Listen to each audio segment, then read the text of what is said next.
All right. Hello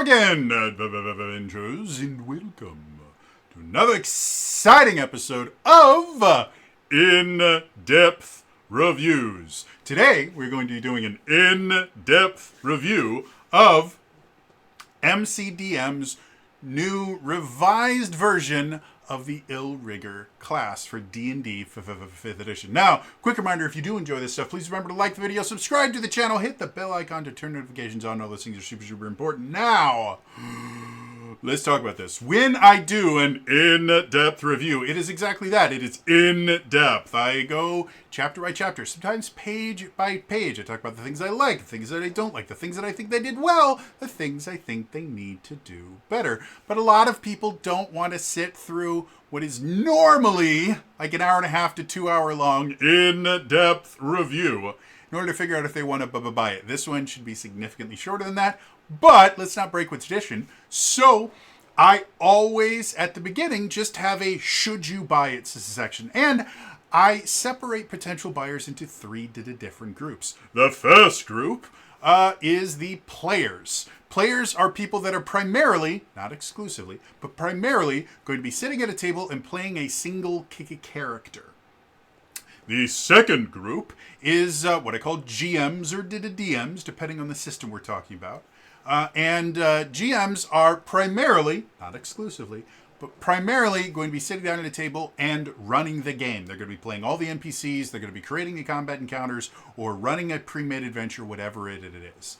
The third group is a group that I could call Lorehounds. Lorehounds may never sit at a table, but they're very interested in the lore, in the story of the series or system or whatever. And they obviously have very, very different needs than the other two groups. So, should you buy this? Well, let's look it over.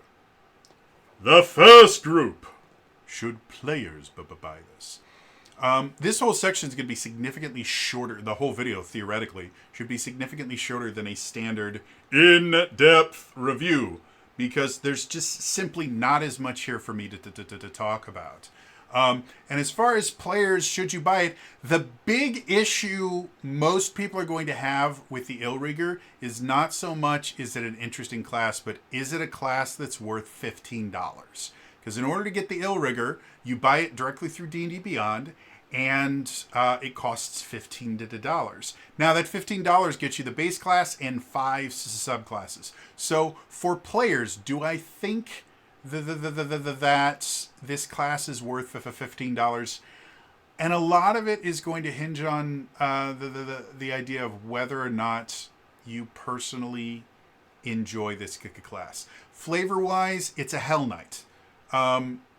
The lore behind the class, effectively, you create some sort of agreement. You sign a contract with not just a demonic being. You eventually sign a contract with one of the Lords of Hell. Like, this is not just a warlock going, oh, look, I found this cool Fey guy, and I'm going to get him to give me magic. Like, this is going up to a CEO of a Fortune 500 company and going, hey, you know, if you needed someone to do something, like anything, and I mean anything, look into my eyes here, anything, you just say the word. So if you're into a character like that, somebody that is working for a wholly evil power, for whatever reason, you might like it. Mechanics wise, I'll get more into it in the in-depth portion of the in-depth review. But mechanics wise, there are some unique aspects to this which is going to make the character play very, very differently than other classes. Enough so that I don't feel like this is just, oh, it's a paladin but naughty. There are some similarities to paladins, like they effectively have channel divinity. It works in the same basic thing, but the options that they have for their channel divinity are wholly unique. Things that you couldn't do creating like a vengeance paladin or something like that. They have kind of a unique marking mechanic, and they have something kind of like Eldritch Invocations, but they're built around the idea of modifying their marking ability to either make their mark do additional things, because right now the mark is just you put the mark on, and then when you deal damage, you can burn a certain number of marks to do extra damage. Now, it's not like a rogue sneak attack where if you get a crit, then your sneak attack damage crits as well, or a paladin smite where you add the smite on and it doubles the damage of the smite. Doesn't work that way base. You do the damage, and then as a completely separate action after that, you can add on additional damage. So it's not like, oh, they have like a paladin smite with extra features. This is a completely unique mechanic that, depending on the modifications, which they call baleful interdict, depending on the things that you choose, you can really kind of customize how your personal marking mechanic works. And then each one of the five subclasses, they call them Diabolic Contracts, gives a different flavor to it. Like they have one that is a Spellblade style character that comes with they're very, very similar to an Eldritch Knight. But they come with a few, I think like maybe half a dozen or a dozen new spells, in addition to having access to spells that already exist. They have one that's very much about kind of mind control. There's another one that it's called the Sanguine Knight. So my immediate thought was like, he took my Blood Knight. It's nothing like my Blood Knight, but it does use things like hit dice as a limited resource that you can burn.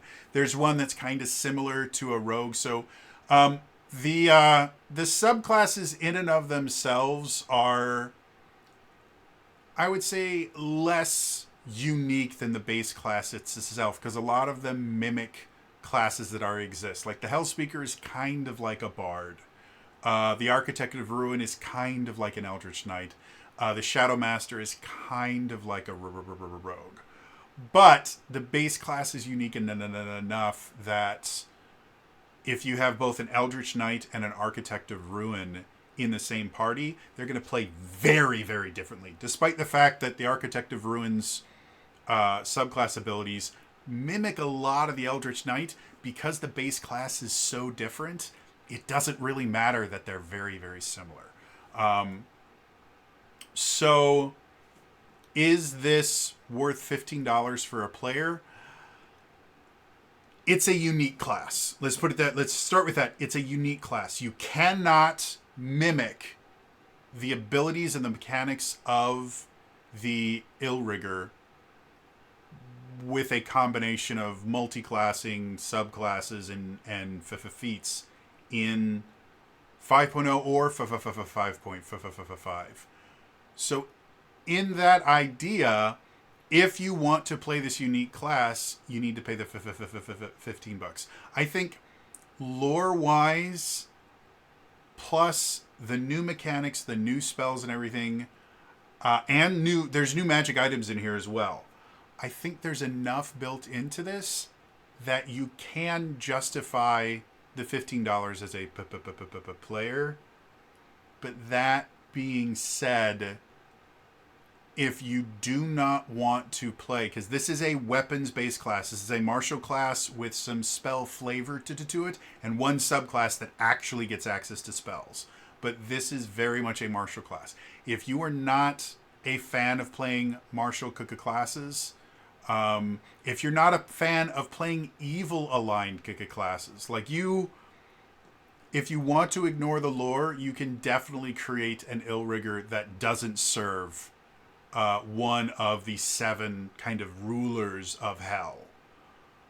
But you would have to ignore a lot of the lore, which also influences a lot of the mechanics in order to do that. Is it impossible to do? No. But it would take a decent amount of work to do it. So if you are not a fan of evil aligned characters or more self-motivated characters, this is probably not going to be worth $15. If you're not a fan of martial classes in general, this is not going to be worth $15 for you. However, if you want a wholly unique new class, I can justify $15 for it. I am not upset that I spent $15 on it, but I am more than just a player. So your mileage may vary. I would have a much easier time recommending this class if it was $10 rather than $15.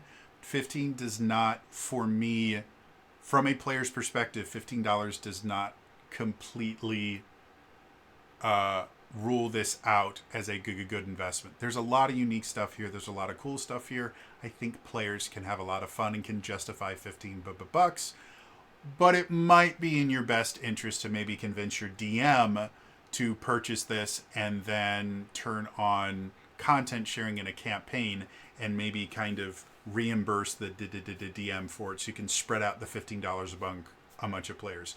Because if this is a $5 class, there'd be no question whatsoever. Buy it. It's definitely worth $5.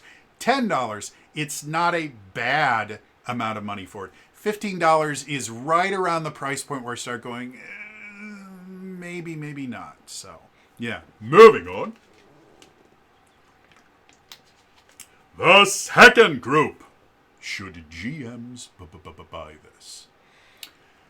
Just like before, if you have a player that wants to play an Illrigger, GMs, you're going to need this class. You're going to need to be able to read the class. There are some new mechanics built into the class that if you don't understand how they're designed to work, you're going to have a bad time because you read a few of these things incorrectly and this class becomes very, very broken very, very quickly. Now, I'm not saying this is a broken class. It's not. It's balanced very, very well with just a couple things in there that I'll get into when we're doing the in-depth review that I think maybe could have used a little bit more balancing. Not so much that they're overpowered, but there's a few options that are in here that just seem completely underpowered and not really worth making that particular choice. Other than that few things, it's a really nice class. One of the things that's really nice about this, they have an entire section that's called Fiction that gives you an introduction to the class in and of itself. So that is very, very nice. They add a bunch of new spells. Like I said, it's either half a dozen, somewhere between half dozen and a dozen new spells, which are cool. Which in addition to being spells that if one of your players wants to play an Illrigger, they can use. This also gives you a new group of spells where if you do have kind of a hell adjacent bad guy, giving them access to these spells could be really, really fun. So in that aspect, that's nice. Oh, I can actually count. 1, 2, 3, 4, 5, 6, 7, 8. There's a grand total of 8 spells of here. Some of them are just like different flavors of spells that already exist, like Vengeful Blade is a cantrip. It is Green Flame Blade, or actually it's closer to Booming Blade with a different triggering mechanic. That's really all it is. But it's a very cool, different flavor of Booming Blade that I think is actually more useful than Booming Blade in general. So that in and of itself. There's also a section called Retainers, where if you did want to use, MCDM puts out a book called Flea Mortals, which is basically their own version of a monster manual kind of thing. But it introduces a bunch of other things, including new rules for how to run combat. It's more so than just a monster manual. It is a D&D 5th edition combat primer that gives you a lot of new ways to create combat and NPCs in general. One of the things that they have in there is this thing called Retainers, which is basically kind of NPCs that follow the players around. So you can call them DMPCs or whatever. But it's not like a full player character. So the Illrigger gives you a bunch of retainers that you can use. Basically one of each subclass. So there's a Shadow Master, a Sanguine Knight, an Architect of Ruin, a Hell Speaker, and a Pain Killer. So if you like the retainer rules, or you're just looking for new NPCs, having 5 additional NPCs is nice. Don't get me wrong. And then there's also a few new magic items. In fact, I think there's only 2. There is what's called a True Name weapon, which is it's a magic weapon that is really exclusively for Illriggers because it interacts with their baleful interdict, their ability to mark people. So yeah, it has a magic item exclusively for Illriggers. And then they also have Bloodsbane potion. That's basically something that you can add to weapons to give it a few different effects depending on the oil that you put in there.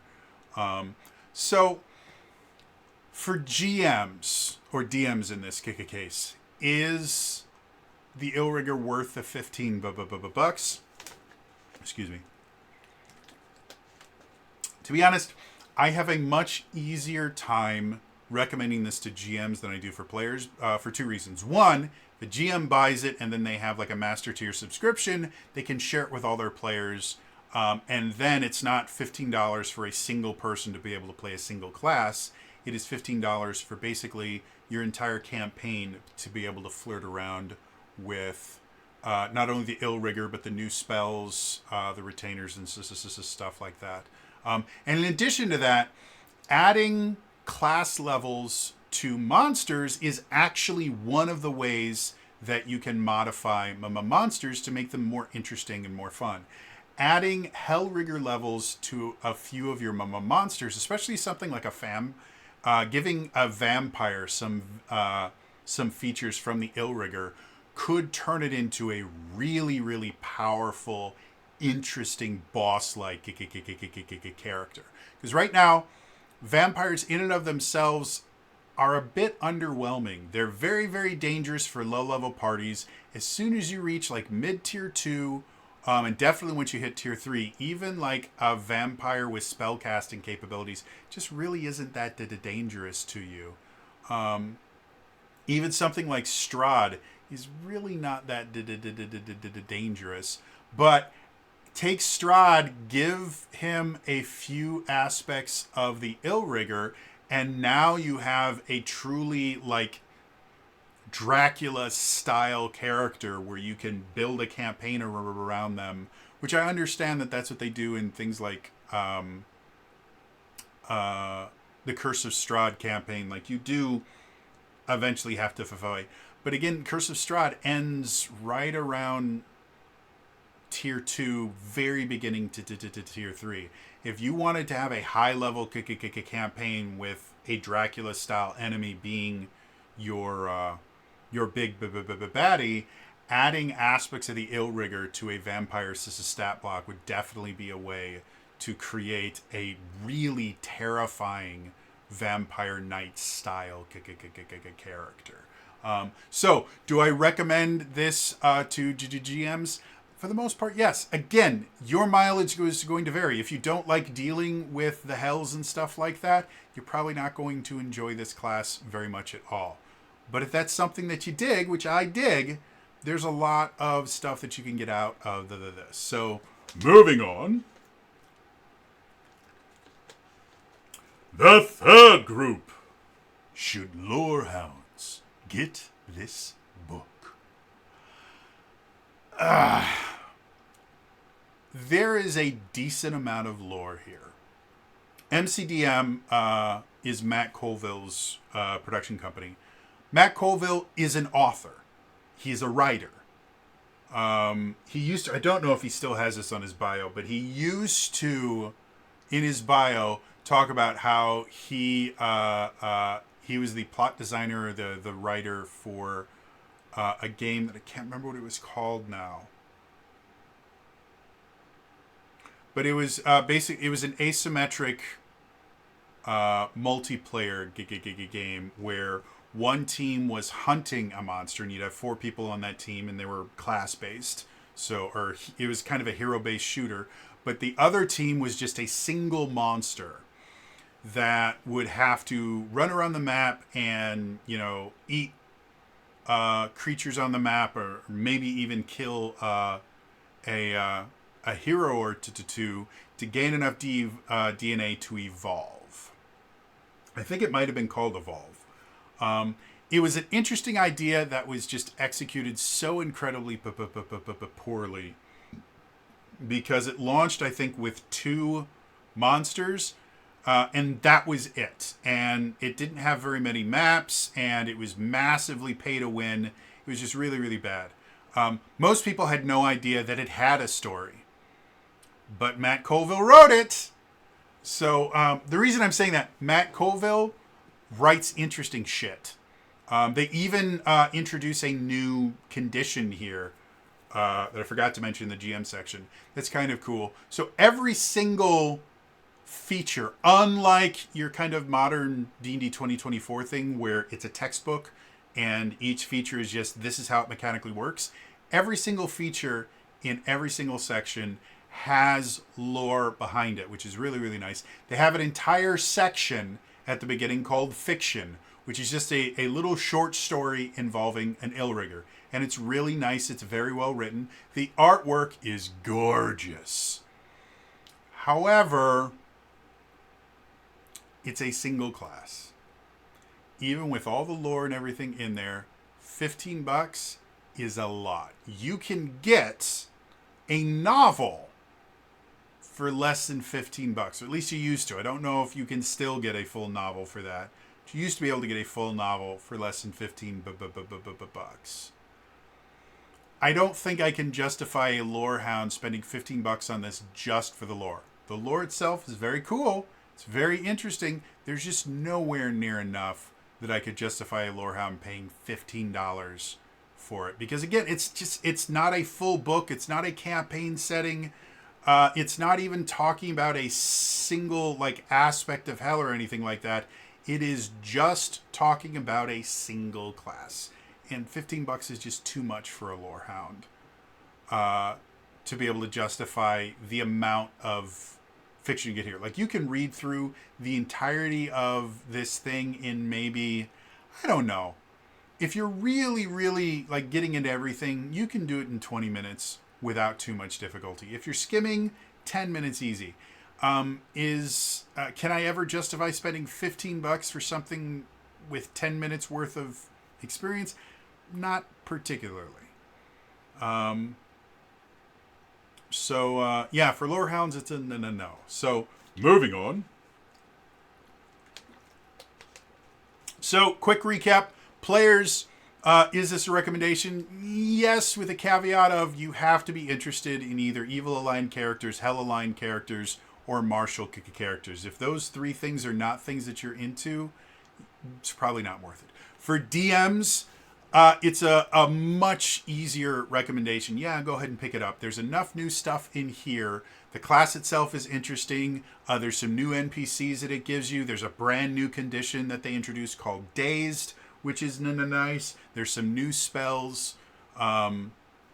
So there's a decent amount of stuff, and you can share it with your players. So overall, I do recommend it for DMs. For Lorehounds, no. $15 is just too expensive for the amount of lore here. There's a lot of really well-written lore here. It's not worth $15. I'm very, very sorry. So that's it. If the only reason that you're here is to get an idea of if you want to purchase it, thank you for showing up in the comments down below.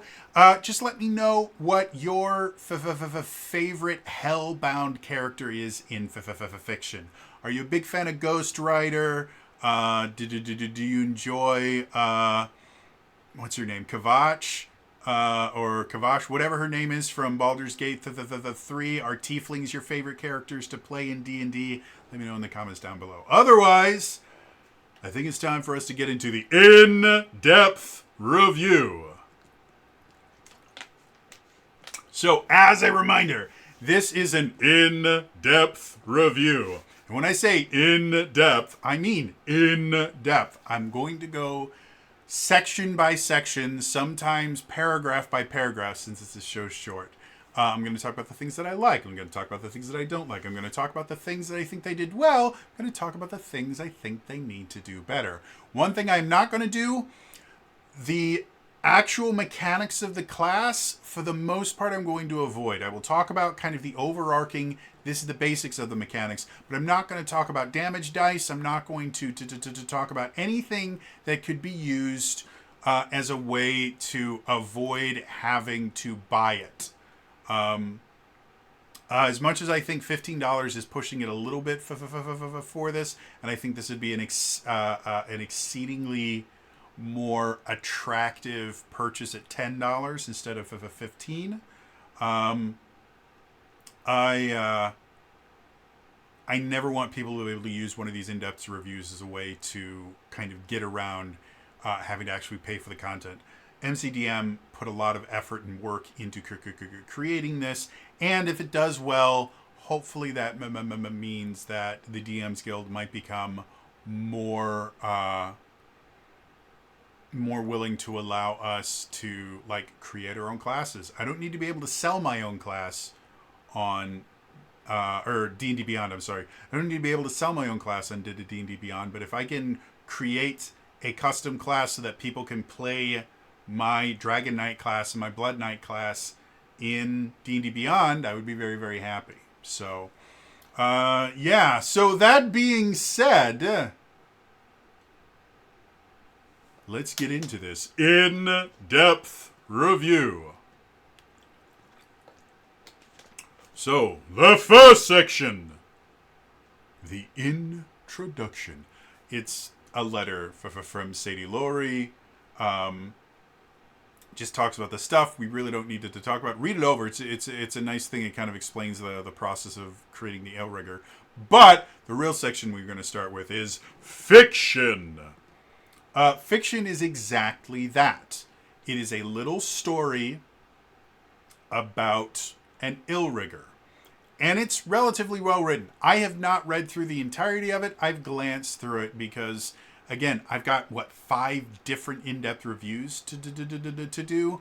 I don't really have time to read through the entire story. But Matt Colville in himself is a good author. He's a good writer. And the fiction section is interesting. Again, haven't read the entire thing, but I haven't seen anything in it that I'm sitting there going, oh, obviously this person has never talked to a living human being. Otherwise they would know that living human beings don't speak like that, which I have seen constantly in a lot of recent video games and stuff like that, and television shows written by writers that don't understand how real people talk.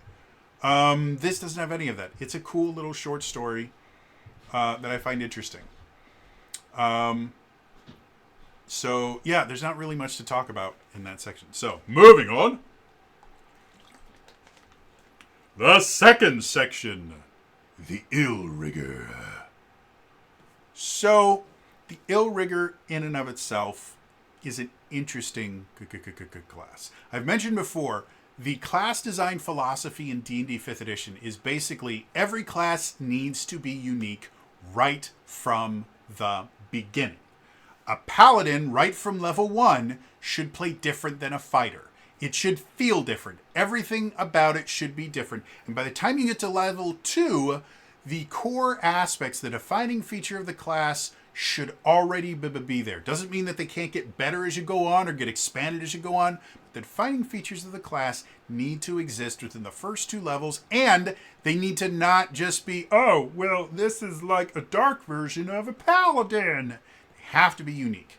In that aspect, the Illrigger does really, really well. It's a strength and charisma based class. Strength is generally going to be used for your attack rolls because it is a martial class.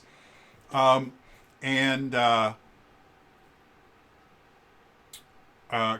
is going to be used for your spell casting if you go down that route. And then most of your kind of save modifiers, stuff like that, are going to be charisma based. So if you're looking for a cool strength charisma based character, it's interesting. It can use light and medium armor, shields, and simple and martial weapons. So that in and of itself It's a cool, interesting class, martial base class. The actual unique mechanics are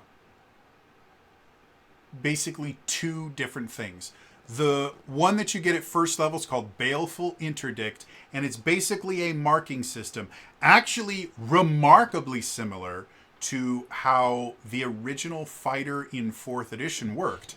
The 4th edition fighter, the way that they marked creatures is anytime they attacked a creature, they could mark it. And again, the 4th edition version of marking was if you marked a creature, then if it tried to attack anyone else, it would have a -2 to its attack rolls. So marking a creature was basically going, hey, you and me, we're going to fight now. Baleful Interdict is not that kind of marking. It is not designed to make you a target. At its base version, it is an additional damage dealing thing, kind of similar to there was a class in 4th edition called the Assassin, and their class feature in 4th edition was they could add Assassin Shrouds to a target, and whenever they did damage, they could burn those Assassin Shrouds to get additional damage. It's effectively what Baleful Interdict does, and it works very similar to how the fighter in 4th edition mark things. When you hit something with an attack, you can add a what they call a burning seal to it, or you can use a bonus action to add a burning seal to a character within a certain amount, within a certain range. And then the next time you deal damage to them in some way, you can burn a number of those burning seals to add additional damage to the attack. Now, a defining aspect of that is the burning seals, instead of being, that attack does an additional, this number of dice damage. What it does is, after you resolve the attack, you burn the seal, and then you add an amount of damage equal to a roll of a certain amount of the dice. And so what that does... I'm going to try this one more time.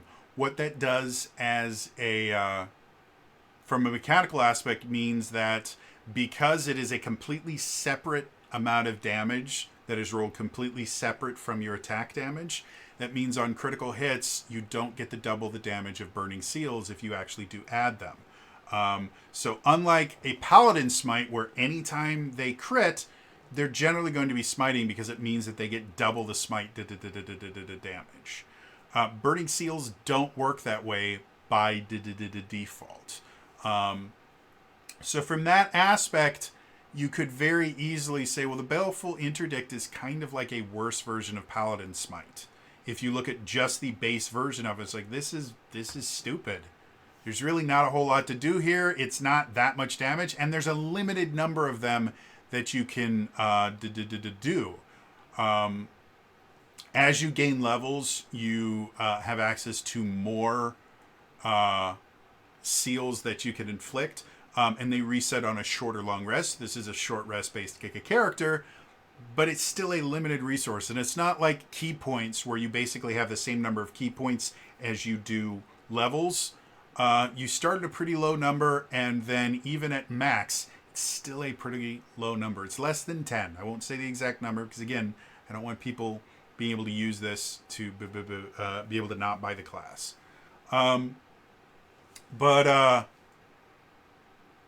Yeah, so when you look at it as just the base feature of it, it's really, really underwhelming. And I think it's done on purpose. And the reason why is later on at second level, you get what's called interdiction. We'll come back to that in a second. But interdiction is basically you get these things called interdict boons, which are very similar to Eldritch Invocations in the idea that Eldritch Invocations are kind of permanent modifications to how your Warlock casts spells. Interdict boons are permanent modifications to how your burning seals work. And because of that, each different Illrigger, their burning seals are going to work differently. There are interdictions that change the damage that your seals do from a single target to multi-to-target damage. There are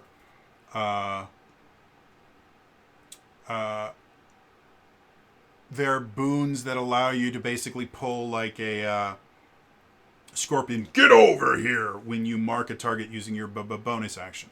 There are boons that allow you to burn a use of one of your seals without adding a seal to do things like teleport and other stuff like that. So it really is an interesting system.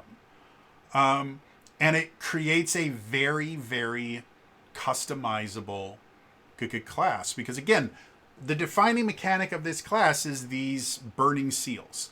That's the thing that you're going to be interacting with the most to make this class feel different. And because there is such a limited number of them, you need them to be useful in a bunch of different ways. And a low-level Illrigger is going to feel a little bit weak. But once you get to, I think, let me look at them again. Or let's just go to the class features, go to the table. Yeah, you get your first boon at 2nd level, and then you get a second one at 7. You only get a grand total of 4 of them. And as you level up, you have access to more. Like at 2nd level, I think you only have access to like 5 or 6. And then 7th level, they add another like 4 or 5 to them. And then 13th level, they add another like 4 or 5. So there's a bunch of different choices that you have. And because each time you get a new interdict, you can learn a new interdict, you also unlock a new set of levels of interdicts, all the way up until 18th level. You don't unlock a new level of them, you just get another one. It means that you're never running into that problem of, oh, well, I'm going to choose the most useful thing at my first time I get access to it, and then the second time I get access to the same upgrade menu, I'm going to take the next most useful one. And by the time you're getting to the end, instead of choosing one that you really want, you're choosing the one that's the least bad. That's never going to happen here, because there's enough choices here that, and they interact with each other really, really well, that you're not really going to run into the issue of your choices not really mattering in that aspect. Another aspect of this is they have a thing called Combat Mastery. It's basically fighting styles, but they're unique to this. Some of the fighting styles are interesting. Like there's one that allows you to use Charisma instead of Strength or Dexterity for your attack rolls. There's another one that gives you kind of an unarmored defense style thing. So there are some interesting, and in total you get 1, 2, 3, 4, 5. There's 6 different combat masteries to choose from. But there's other ones that really aren't that useful. Like there's one that basically gives you a modified version in 3rd edition there was this thing called a 5-foot step. In 4th edition it was called shifting. But it's basically you'd use your entire movement to only move 5 feet, but it wouldn't provoke opportunity attacks. And that was what most ranged characters would use when they were in melee with a target, to be able to shift, and then you could still make your ranged attack without having some kind of issue. In 3rd edition, if you made a ranged attack in melee, you got an opportunity attack. In 4th edition, you just got a penalty to it. 5th edition, you attack with disadvantage if you're making a ranged attack when you're in melee with someone. So there's, it's not quite 5-foot step. There's some more aspects to it, but it's still not that great a thing, especially since there are feats and things that you can take that give you a better version of the ability to get away without needing to waste your combat mastery, which again, there's a bunch of other ones that are really, really useful. There's one that involves movement. There's one that makes it easier for you to use your burning seals on people. And a couple other things. So there are some useful combat masteries, and then there's some that are just like, not quite. And you only get one combat mastery in the entirety of the class. So it is a choose the one that you like the best. I should mention, the Illrigger is a D&D 5th edition class, not a 5.5 class. And what I mean by that is there are no mentions of using the magic action in here. This was designed for base 5th edition. They don't talk about, what are those damn things called? I'm going to open up the player's handbooks. I can never remember what they call this stupid feats that annoy me. Epic boon feats. There's no epic boon feats. There's no fighting style feats. There's no origin feats or anything that are mentioned in here. The Illrigger is a 5.0 version of the class. Does that mean that you can't use it in 5.5? No, but again, you're not going to be able to get an epic. I think epic boons are the only limitation to them. Yeah, you just need to be level 19. So you theoretically could get an epic boon because you do get an ability score improvement at level 19. So theoretically, you could use that for a feat. But this is 100% designed to be a base 5th edition class, and I think it makes it a better class in general for that.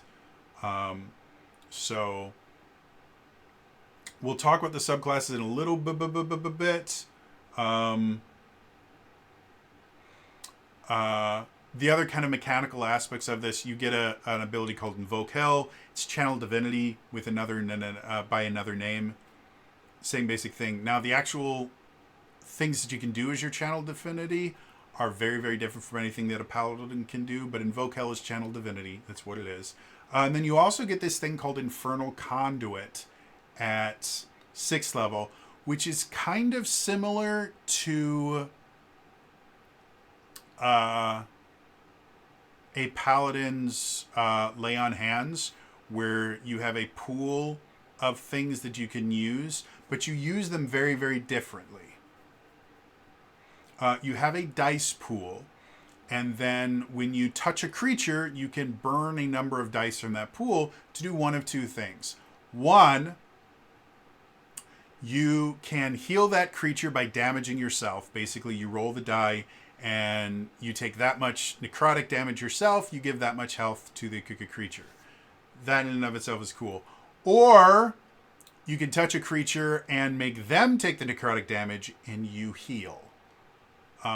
It also, as you get to higher levels, it also allows you to put a level of exhaustion.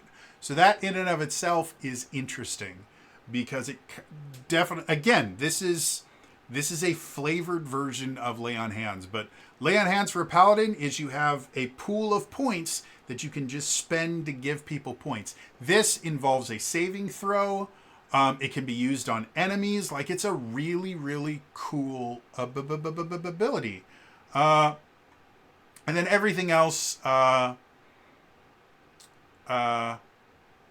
everything else that you could get in here is not really that immensely cool. There's Infernal Majesty, which is basically very similar to the Paladin subclass ultimate abilities, where you get kind of a transformation that does cool stuff. And then your 20th level ability is called Master of Hell. You basically have a single ultimate attack that you can make, and you have a choice of different things that you can do with that. Raining Hellfire down, inflicting them with a really, really damaging disease, using darkness to your advantage, stuff like that. It's a cool class. There's a lot to it that is very unique to the class, and I think probably the most interesting aspect is stuff like, again, this Infernal Conduit, the Lay on Hands that's not Lay on Hands. It would have been very, very easy to just use the exact same mechanics that Lay on Hands has. You have a pool of points, you can touch someone, and the minor change that would make is that if you give them hit points, you have to take them from yourself, or if you take them from an enemy, that enemy has to take damage in order to. They could have very easily done that, but they didn't. They use a dice pool instead of just a set number of hit points. And that in and of itself makes it a very interesting. And again, not only can you use it to heal your allies, you can use it to hurt your enemies. And that turns it into a really, really interesting ability that you can obviously see the inspiration from, but it's not so close to that it's like, oh, well, this is just a ripoff. The same is true about Invoke Hell. Again, they're channel divinities. That's all it is. This is a Hell Paladin. But the effects that you get, which are based on the subclasses, allow it to feel very, very different, despite the fact that mechanically it's basically this is the same thing. So yeah, overall, it's a very interesting class. The Burning Seals marking aspect of it, the combat mastery, the interdict boons that allow you to customize how your Burning Seals work and create very unique characters.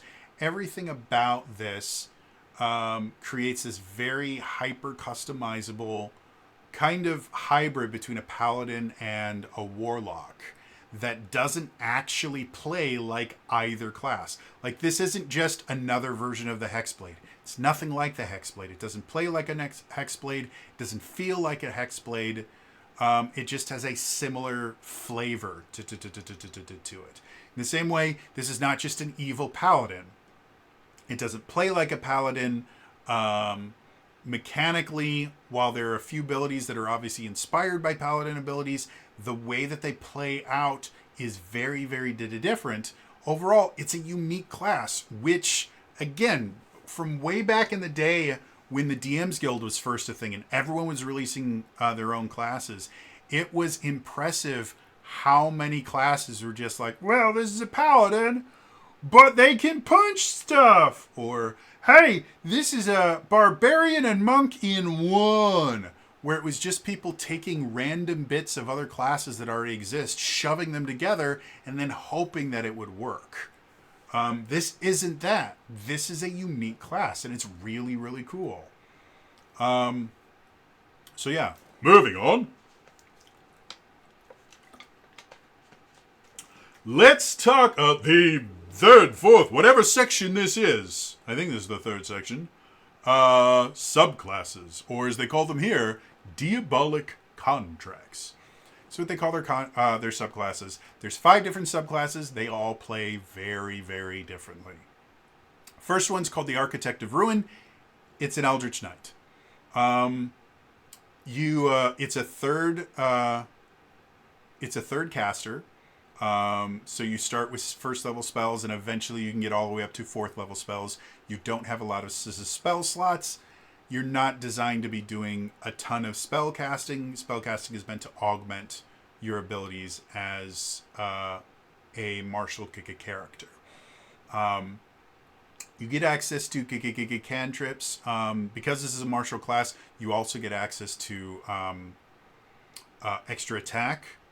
And eventually one of the abilities that you get from it is you can use a cantrip in place of one of your attacks when you use the attack action and have extra attack. So very, very similar to the newer version of the Eldritch Knight or the Blade Singer. One of the other things that's kind of unique about each subclass has interdict boons that are just built into the class. So like this one allows you to add additional damage to your Burning Seals when you activate them. It allows you to counterspell using Burning Seals. And it gives you, at really high levels, when you make saves against spells, it allows you to use your Burning Seals in kind of unique ways. So it is very much a magic-oriented class, but the fact that they have these 3 different boons that are linked to the class, they don't count against your other boons. So you still get the 4 other boons that you eventually can learn through the class, plus an additional 3 that you just learn automatically at certain levels as part of having this as a subclass. I really enjoy that aspect of the subclasses in general. And then as you get higher up, you kind of get a sorcerer style. You can turn spell slots into burning seal uses and burning seals into spell slots kind of thing. I'm not going to talk about the exchange rate. Let's put it this way. The idea of the coffee lock is never going to work for this thing. The ability is called Vile Transmogrification. You're never going to be able to coffee lock this. And if you don't know what coffee lock is, you're lucky, because it was really stupid when it was popular. So yeah, and like I said, as part of the Architect of Ruin, they do introduce a few new spells. Basically, there's 2 new cantrips, 1 new first level spell, 1 new second level spell, 1 new third level spell, 2 new fourth level, or 3 new fourth level spells. So that in of itself, pretty cool. The Hellspeaker is effectively the Bard version. And when I say the Bard version, the Hellspeaker is a much more control-focused class. You get proficiency in Persuasion or Deception. And if you have proficiency in the skill that you choose, you basically get expertise in it. So very Bard-like. And then you have the modification it places on your burning seals is when you add a burning seal, you can also have like a charm style of effect get them. And then moving forward, everything else about this as a subclass is based on the idea of kind of control and manipulation. They even put a content warning at the beginning of it because this class is built around manipulation and mind control, and some people that's that can be triggering for PTSD. If you've like I myself am a survivor of emotional abuse and gaslighting, and lying and things like that is something that triggers me really, really bad. I can have full-blown panic attacks and actually have PTSD flashbacks if it's bad enough. And I've had it happen quite a few times. So yeah, the whole point of this class is this subclass is, well, yes, you're still this martial character. Everything else about the class is you're a martial character that also has a bunch of control abilities.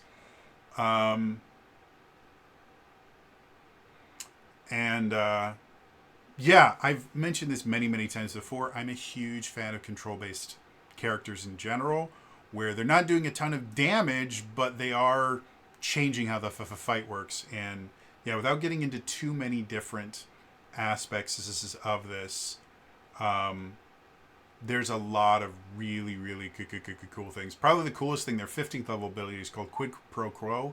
It's a combination of banish and summoning spell, where basically you can banish a creature, and while they're banished, they're replaced with a devil that does what you tell it. It's a really interesting mechanic because, again, it's control-based because you're taking actions away from the enemy, but you're also adding actions to your side. So it's a really unique control-based ability that I find fascinating. So next one's called the Painkiller. Painkiller, you get heavy armor. This is kind of your standard tank frontline combatant style character. And it does have some control aspects, like their 3rd level ability. You can use your action to make a single weapon attack, and then you can choose a bunch of creatures to also be able to make either a weapon attack or a damage dealing cantrip with a casting time of 1 action. So it's a one and done ability. But you can basically just move forward, attack someone, and just go, hey, everybody else, go for it. And everybody gets to attack. There's a limited number that you can do that's defined in there, but it's pretty cool. And then everything else about this class is very much kind of frontline fighter. There are aspects to being able to, there's abilities that allow you to kind of telekinetically push people and either move them a certain amount or knock them prone. You can restrain creatures. You get the champion fighter ability where it expands your crit range under certain circumstances and stuff like that. You can actually stop. You have a reaction that allows you, if someone gets reduced to 0 hit points but isn't killed outright, you can just tell them to not die, and they don't, or not go unconscious, which is an interesting thing. Again, another one and done thing, but it is very cool. And then the 15th level ability allows you to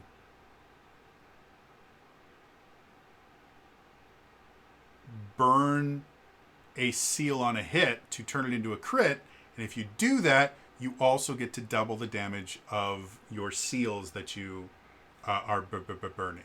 So that's the one time where it basically does turn it into kind of a paladin smite, but it's a paladin smite that you can choose to kick a crit on, which is fascinating, to say the least. So, yeah. Moving to the Sanguine Knight. This is another one that has a lot of control features to it. But it does have, like, one of your Invoke Hell abilities allows you to just heal yourself and other creatures. And you can, like, remove... you can burn seals to remove certain status effects from allies. You can burn seals to... Like, it's effectively a healing-based subclass. So support-based, healing-based. You get another one where you can burn seals, where when someone else regains hit points, you burn a seal and they get more hit points. Other stuff like that.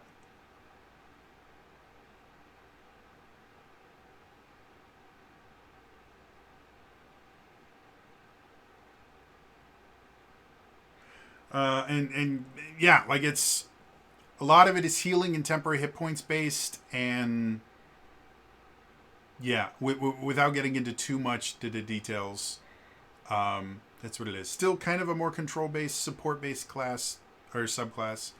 Yeah, and then the final one is the Shadow Master. Shadow Master effectively gives you a sneak attack. You become a rogue. Now, it doesn't work the same way that sneak attack does. Because, again, it's worded in such a way that... well, here, I won't read the dice or anything, but... you deal extra damage equal to the total you rolled. So you roll a number of dice, and then you deal extra damage equal to the total you rolled. So because you're dealing damage equal to the total you rolled and not just adding additional dice, it means that the Strike from the Dark is the feature that's basically sneak attack. It doesn't double the damage dice. Excuse me. It doesn't double damage it doesn't double the damage dice like you would if you got a crit on a sneak attack, which I don't have a problem with. Again, rogues already exist. You don't need a Hell Knight that also gets to be a rogue. This is a different thing. And the Shadow Master makes you a much more shadow-based Hell Knight. You get the ability to disguise yourself. You get the ability to become invisible. You can create small areas of darkness. When the creature you're fighting is in dim light or darkness, certain abilities that you use work better.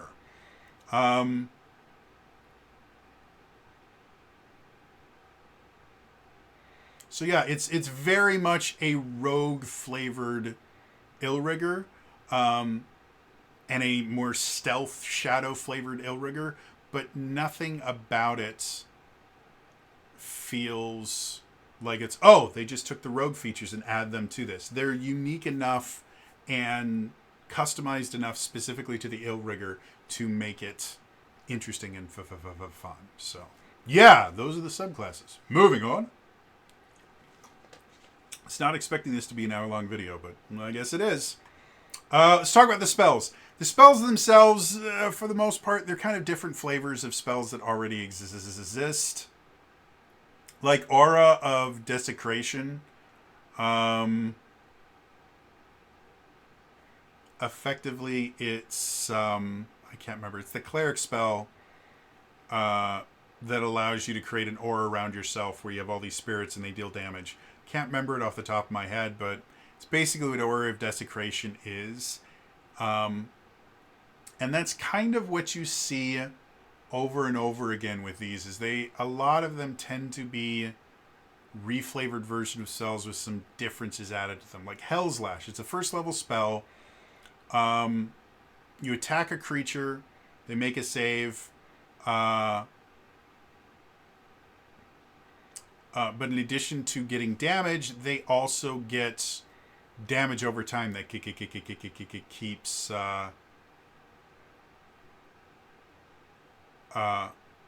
that keeps doing damage every turn until they save out of it. So it's interesting. It's a single target attack spell, which is cool, but it adds that damage over time aspect, which is something that D&D 5th edition just didn't want to deal with. For the longest time, they would not have damage over time effects. I think even in 5.5, there's only like maybe one or two spells that have any kind of damage over time aspect to them. So yeah, the other one's like Hellfire is a new evocation cantrip. It just does fire and necrotic damage.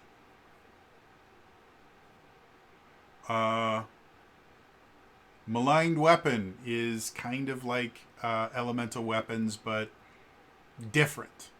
Vengeful Blade is Booming Blade, but different. None of the spells are bad, don't get me wrong. They're all unique enough that they don't feel like, oh, you just changed the damage type and then called it your own. No, they all have specific mechanics, like I said, like that damage over time mechanic built into Hell Lash. They're all unique enough that they don't feel like they're just, oh, this is just a reskinned this spell. But you can definitely see where the inspiration for all of these spells comes from. So, yeah, nothing massively complicated or unique, but they are cool spells. So, moving on. Retainers and items. Again, I mentioned this before when I was talking about the recommendations for DMs. Retainers is a new system that exists in Flea Mortals. They're basically a different way to add DMPCs to the party for whatever reason, whether it's shoring up something that the party doesn't have, whether it's giving the party like a reward for becoming friends with an NPC or something like that. Retainers are 100% designed to be that DMPC without all the bad aspects of a DMPC, where a lot of DMPCs, maybe not most, a lot of DMPCs turn into the DM self-inserting themselves into the party instead of being the DM. The retainers in and of themselves are interesting. There's nothing massively amazing about them. They're designed to level up and everything like that, so they can kind of go with a party. They're exactly what you would suspect of a companion style character. And then the items, like I said, there's two magic items they introduce. They introduce True Name weapons, which are just weapons that have the ability to interact with the Baleful Interdict ability of the Illrigger. Basically, the burning seals, the marking that you do, true name weapons allow you to do different things with them. It interacts with that system. They're very nice, but that's what they do. And then the Bloodsbane potion is just something that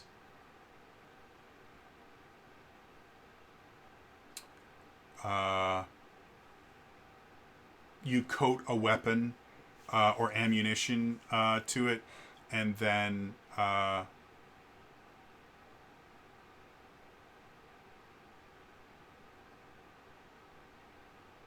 it does extra stuff. So very similar to applying a poison or something like that. And then depending, there are 4 different oils that you can add to a Bloodsbane potion. They give it different things. Like one of them has a paralysis effect. One of them has like a charm effect. Another one has a zone of truth effect. Another one has more of like a hunting effect where you can track them easier and things like that. So they're interesting. They're unique. I don't see anything like the Bloodsbane potion existing in D&D already. But again, like the main reason that you're getting this class is for the class itself. The items and the retainers are kind of just little extra stuff that are nice, but not groundbreaking. Let's put it that way. So yeah, moving on to final thoughts. Overall, the Illrigger Cooked class is interesting. Like I said, the mechanics of the class itself are unique to the point where there is no way to create an Illrigger-like class using any class features, multi-classing, subclasses, or feats. This is a unique class, and because of that, I really like it. The flavor in it is really, really cool. If you want to play that darker character, this is definitely going to create dark edgelord style characters pretty easily. And if you're running an evil campaign, like this is a great character for an evil campaign. If you're running a good campaign, this is a great character to be able to learn how to play an evil character around a bunch of good characters. Like, it's what it is. The new spells are they're okay. There's nothing wrong with them, but they are very much kind of reflavored spells that already exist that they added some mechanics to. None of them feel broken or overpowered or anything like that, but they're okay.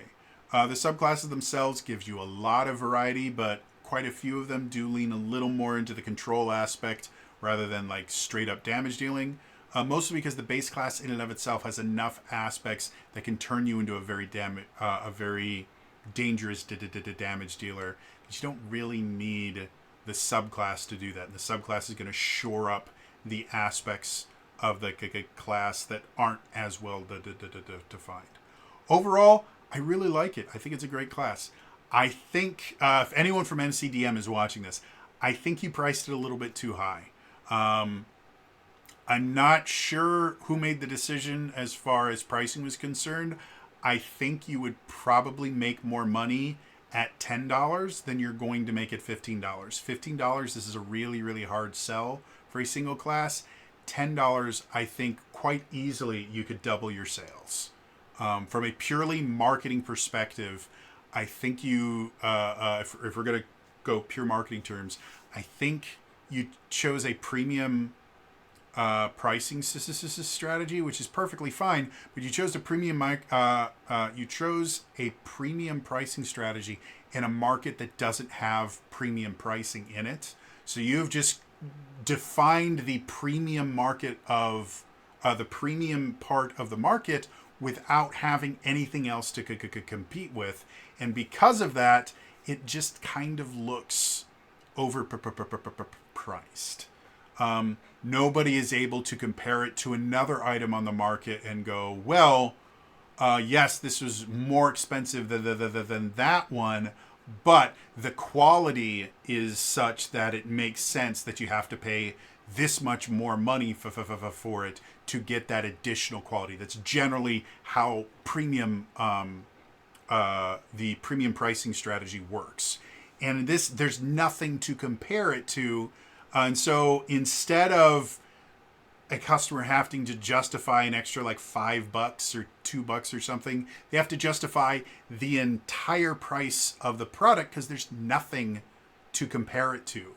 And I just think $15 is too expensive for a single class. Like I said, my recommendations for most people I recommended it for, but it's a hard sell. And I think the product itself would sell better at $10 than it's going to at $15. Now, I don't know why you chose $15. There could be a lot more behind the scenes that was good going on. But from someone with a degree in marketing, I think this class would sell better and make you more money in the long run at $10 than it does at $15. $15 just seems too expensive without anything else in the market. If there was something else in the market, if somebody else was selling a class, because the only other third-party class that exists is free. You are effectively competing with the Blood Hunter, which you don't have to pay for, I don't believe. Or at least you didn't have to pay for it for a long, long time. So the only thing that people can compare it to is the Blood Hunter, which is free, or your class, which is $15. And the comparison that most people are going to make is, well, I can go with a really well-designed class for free, or I can go with a really well-designed class for $15. And it just doesn't work. So yeah, that's my only issue with this class is I think they should have made it $10 instead of $15. Other than that, and again, this is not I'm trying to save money. This is purely from a marketing perspective. I think they're going to make less sales at $15 than they would make at $10. And overall, they will make less money out of this particular product. And again, that is based entirely on the fact that I have a degree in marketing that I've never used. So take that with a grain of salt. I've never worked for a marketing company. I have consulted with a few of my friends on pricing strategy, and I don't think any of them have ever taken my advice. So I could be talking out of my ass here. I might have no idea what I'm talking about. It's just my personal opinion. Other than the price problem, it's a great class. The artwork is phenomenal. The lore and flavor of the class, I mean, it's dripping with flavor. It's really, really cool. Really, really interesting. And again, I dig the mechanics. I'm currently playing in a campaign that's kind of having a soft reboot in the campaign. And I'm seriously considering, because we're moving more towards like a West Marches style campaign. I'm seriously considering either A, replacing the character that I already have with a new character, or just allowing asking the DM if I'm going to go, hey, can I change them into an Illrigger? I think it's a cooler class. That's how much I think this class is interesting and fun. I'm not 100% sold for that particular campaign, bringing an actual Hell Knight in there. So we'd have to play around with the flavor a bit to make it work. But mechanics-wise, it's a cool-ass class. It really, really is. And I love so much about it. So anyway, was not expecting this to be over an hour, but who knew? I ramble a lot. That's going to be all for me today. As always, please remember to like the video, subscribe to the channel, hit the bell icon to turn notifications on. All those things are super, super important. In the comments down below, what do you think about the idea of this class? Not so much the actual mechanics, but do you like the idea of a Hell Knight? Basically kind of a Hell Paladin, but not quite. Halfway between a Paladin and a Warlock. Do you think that's really interesting? Do you think, no, I would much rather them have found a way to turn this into a Hexblade Warlock or something like that? Let me know in the comments down below. Otherwise, again, it's all for me today. I will see you guys next time. All right? Bye-bye.